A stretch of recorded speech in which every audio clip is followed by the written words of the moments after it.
I became a vegetarian after realizing that animals feel afraid, cold, hungry and unhappy like we do.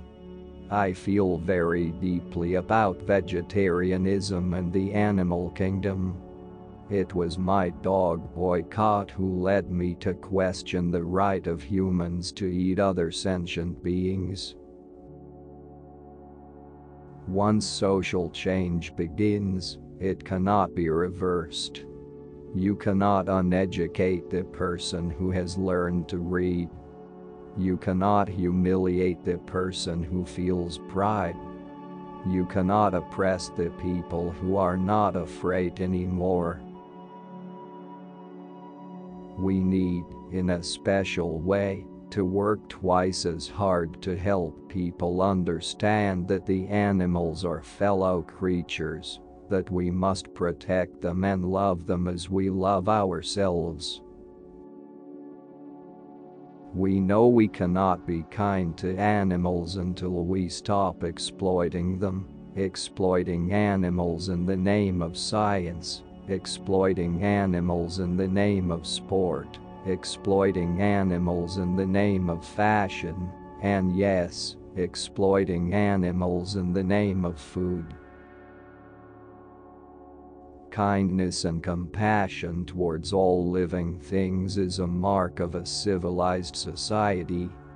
Conversely, cruelty, whether it is directed against human beings or against animals, is not the exclusive province of any one culture or community of people. Only when we have become non-violent towards all life will we have learned to live well with others. You are never strong enough that you don't need help. Non-violence is not an action. It is not discussion. It is not for the timid or weak. Non-violence is hard work. Preservation of one's own culture does not require contempt or disrespect for other cultures. The fight is never about grapes or lettuce. It is always about people. If you really want to make a friend, go to someone's house and eat with him. The people who give you their food, give you their heart. Our ambitions must be broad enough to include the aspirations and needs of others, for their sakes and for our own. Our lives are all that really belong to us, so it is how we use our lives that determines what kind of men we are. History will judge societies and governments and their institutions, not by how big they are, or how well they serve the rich and the powerful, but by how effectively they respond to the needs of the poor and the helpless.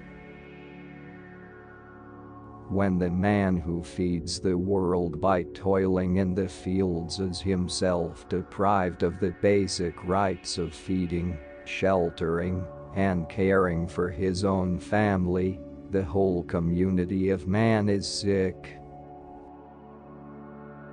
When we are really honest with ourselves, we must admit our lives are all that really belong to us.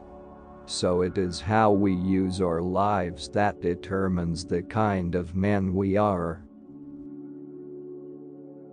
There is no such thing as defeat in non-violence. You cannot uneducate the person who has learned to read. We cannot seek achievement for ourselves and forget about progress and prosperity for our community. Our ambitions must be broad enough to include the aspirations and needs of others, for their sakes and for our own. We need to help students and parents cherish and preserve the ethnic and cultural diversity that nourishes and strengthens this community and this nation. Our language is the reflection of ourselves. A language is an exact reflection of the character and growth of its speakers. It is possible to become discouraged about the injustice we see everywhere. But God did not promise us that the world would be humane and just. He gives us the gift of life and allows us to choose the way we will use our limited time on earth. It is an awesome opportunity. We draw our strength from the very despair in which we have been forced to live. We shall endure. If you really want to make a friend, go to someone's house and eat with him. The people who give you their food, give you their heart.